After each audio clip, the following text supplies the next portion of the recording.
پس اگه بیام خواستگاری قبول میکنی؟ اول بگو قرمه سبزی دوست داری یا نه، بعد صحبت میکنیم. ببخشید، اگه خواستگاری کنم قبول میکنید؟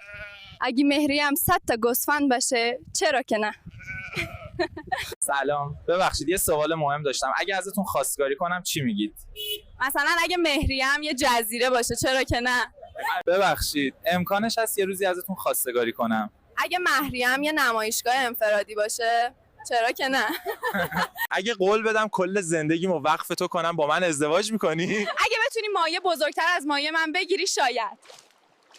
اگه قول بدم هر روز باهات دوچرخه سواری کنم با من ازدواج میکنی؟ اگه با هم مسابقه بدی و ببازی شاید. اگه الان بهت بگم دوستت دارم و بیام خواستگاری چی میگی؟ اگه مهریم یه شب زیر این چراغ رنگیا باشه چرا که نه.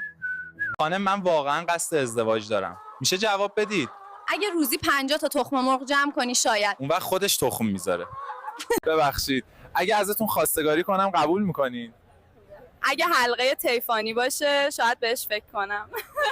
سلام، واقعا شانسی برای ازدواج با شما دارم؟